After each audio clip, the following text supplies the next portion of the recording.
कहीं मान लो वृंदावन जा रहे हैं तो वापस हमें घर आना है ना, घर आना है, क्योंकि वृंदावन में भी घर नहीं है तो हमको घर आना पड़ता है, तो इसलिए रास्ता है। अब जब हम भगवत मार्ग में आगे बढ़ते हैं ना तो मंजिल कृष्ण है, और जब कृष्ण रूपी मंजिल मिल जाती है तो पीछे लौट के क्या करोगे? जब भगवान ही मिल गए तो वापस आके क्या करोगे? हम जो भी धर्म कर्म करते तो भगवान के लिए है ना, और जब भगवान ही मिल गए तो हमें फिर दुनिया का क्या करना? न दौलत न शोहरत न कुछ चाहते हैं। भगवान से प्रार्थना करिए, न दौलत न शोहरत न कुछ चाहते हैं, तुम्हारी कसम तुमसे तुम चाहते हैं। और जिस दिन ये कहने लगोगे कि तुम्हारी कसम तुमसे तुम चाहते हैं, उस दिन संसार छूट जाएगा और आप भगवान के हो जाओगे, भगवान आपके हो जाएंगे। फिर आप एक ही भजन गुनगुनाएंगे, हम हैं राम जी के, राम जी हमारे हैं। तो भगवान का स्वरूप कैसा है? सच्चिदानंद रूपाय सतचित आनंद विश्वोत्पत्त्याद हेतवे, जो विश्व की उत्पत्ति पालन तथा संहार के हेतु हैं। अच्छा देखिए, कृष्ण भगवान कहते हैं ना कि बड़े चालाक हैं, करते सब कुछ है खुद ही, लेकिन पालन का कार्य दे दिया विष्णु भगवान को कि तुम संसार का पालन करो, और ब्रह्मा जी को कार्य दे दिया कि तुम सृष्टि करो, जीवों को बनाओ। अब भाई इतने लोगों को बनाते जाएंगे, अब इनको समेटने का कार्य भी तो करना पड़ेगा ना, संसार में बनेंगे नहीं लोग, तो ये कार्य दे दिया शिव जी को कि तुम संहार करो, और इसके हेतु में स्वयं है, सामने नहीं आते कृष्ण भगवान, जो करते हैं वो पीछे से करते हैं। विश्वोत्पत्त्याद हेतवे तापत्रय विनाशाय श्री कृष्णाय वयं नमः। ऐसे श्री कृष्ण भगवान को हम सभी प्रणाम करते हैं। आइए हम सभी नैमिषारण्य की पावन धरती पे अपने मन को लेकर चलते हैं। अच्छा, नैमिषारण्य में कौन कौन गया? आपके पास में ही होगा जहाँ तक है। कभी 1-2 रात्रि बिताया करो, उससे जो पाप होते हैं ना वो नष्ट हो जाते हैं। तीर्थों की बड़ी महिमा बताई गई है शास्त्रों में। नैमिषारण्य के तीर्थ में भी अगर आप 1-2 रात्रि रुकते हैं वहाँ पर, तो कहते हैं कि जो पाप हमसे होते हैं जीवन में वो नष्ट हो जाते हैं, लेकिन शर्त है कि दोबारा पाप ना हो, न पता चले कि पाप करके वहीं धोने पहुंच जाओ। शर्त ये है कि दोबारा पाप नहीं होना चाहिए। तो नैमिषारण्य में 88,000 सोनकादि ऋषि कथा श्रवण पान करने के लिए विराजमान है, लेकिन वो कथा के लिए तो नहीं गए थे, वो गए थे यज्ञ करने के लिए। एक बार की बात है, सभी लोग ध्यान से सुनिएगा। एक बार की बात है कि ऋषियों ने देखा कि कलयुग आने वाला है। अभी कौन सा युग? त्रेता द्वापर। कौन सा है भैया?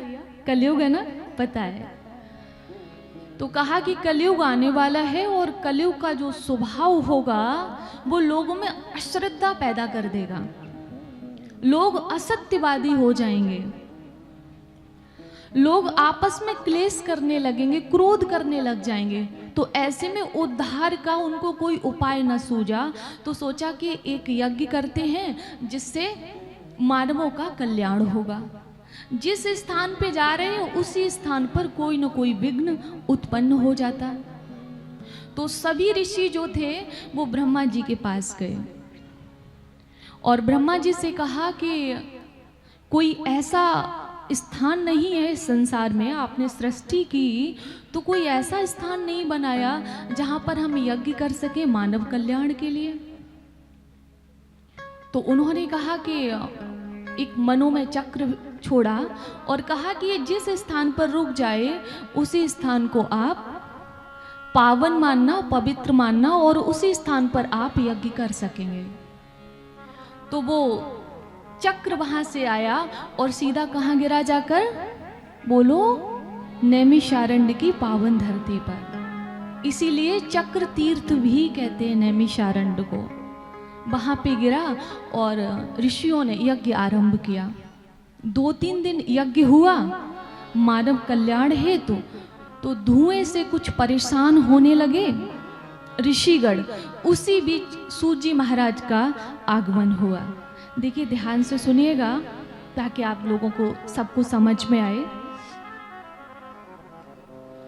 तो ऋषियों ने सूत जी महाराज को व्यास मंच पे बिठाया और उनसे निवेदन किया,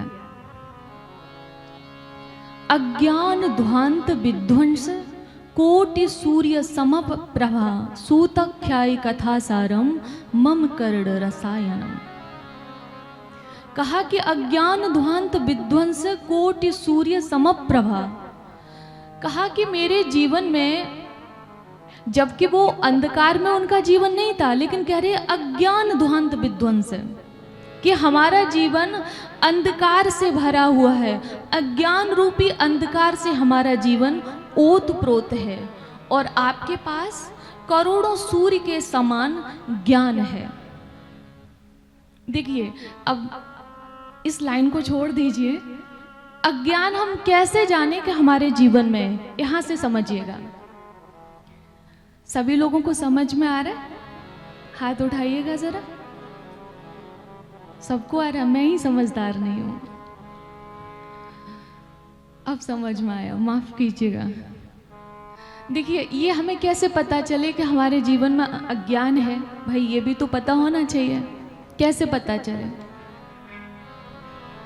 एक आपको छोटी सी कहानी बताते हैं। स्वामी विवेकानंद जी को आप सभी लोग जानते होंगे, नाम से परिचित होंगे, उनके चरित्र से परिचित होंगे, उनके स्वभाव से परिचित होंगे। तो उनके गुरुजी थे श्री रामकृष्ण परमहंस जी। तो एक बार एक नदी के किनारे से जा रहे थे, तो देखा कि नदी में कुछ लोगों ने जाल डाल के कुछ मछलियों को फंसाया हुआ है। तो उसमें से 2 प्रकार की मछली दिख रही थी। एक तो वो जो बेसुध पड़ी थी, ना हिल रही थी, ना डुल रही थी, ना ऐसा लग रहा था कि उनमें सांस भी है। और एक वो जो उछल रही थी, वो उस जाल से निकलने का प्रयास कर रही थी। तो परमहंस जी ने पूछा अपने शिष्यों से कि इनको देख के आपको क्या समझ में आया? अब श्री रामकृष्ण परमहंस जी के जो शिष्य होंगे, जो डायरेक्ट काली माँ से बात करते थे, काली माँ की नाक के पास में ऐसे हाथ लगाते थे कि माँ तुझे सांस आ रही है कि नहीं आ रही है, ऐसे हाथ लगाते थे, डायरेक्ट बात करते थे। जिनका ऐसा स्वभाव था कि एक दिन उनकी पत्नी ने पूछा कि आप मुझे क्या मानते हो? ध्यान से सुनिएगा। रामकृष्ण परमहंस जी की पत्नी ने पूछा कि आप मुझे क्या मानते हो? तो बोले एक माँ वो है जिसने मुझे जन्म दिया है, एक माँ वो है जिसकी मैं पूजा करता हूँ, और तीसरी माँ मैं तुझे मानता हूँ। तो जो ऐसे के शिष्य होंगे वो कैसे होंगे? जो पत्नी को भी माँ तुल्य मानते थे, तो सोचो उनके शिष्य कैसे होंगे। तो उन्होंने कहा कि मुझे ऐसा लग रहा है गुरुजी कि इस संसार में 2 प्रकार के जीव हैं। ध्यान से सुनिएगा कि 2 प्रकार के जीव हैं।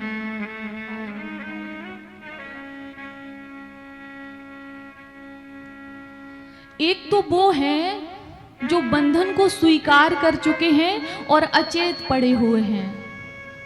जैसे कुछ गृहस्थ ऐसा बोलते हैं ना कि मेरे लिए तो परिवार है, बच्चे हैं, भाई रिश्तेदार हैं, पड़ोसी हैं, तो हमें तो यही काम करना है, हमको तो इनको ही पालन करना है, हम तो भजन कर ही नहीं सकते, हम तो भक्ति कर ही नहीं सकते, भगवान का नाम तो हमारे लिए बनाया ही नहीं गया है, ये संभव ही नहीं है।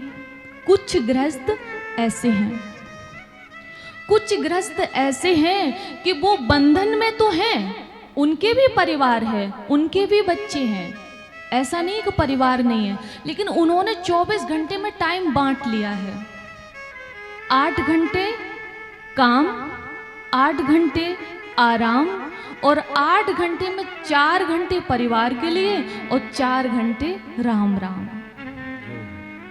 तो जो लोग अचेत पड़े हुए हैं, मतलब जो मछली, वो शिष्य कह रहा है परमहंस जी का कि संसार में जो जीव अचेत पड़े हैं, जिन्होंने बंधन को स्वीकार कर लिया है, जो उस बंधन से निकलना ही नहीं चाहते, उनको लग रहा हम निकल ही नहीं सकते, क्योंकि ये सब हमारे लिए नहीं है, हमारे लिए तो परिवार पालन ही है ना। तो वो मछली है जो ये बेसुध पड़ी हैं, और जो उछल उछल के निकलने का प्रयास कर रहे हैं वो लोग हैं, ये वो मछली हैं जो जाल में तो हैं, जो गृहस्थ में तो हैं, परिवार तो है, बच्चे तो हैं, लेकिन वो भगवान को भी समय दे रहे हैं, वो आप लोग हैं।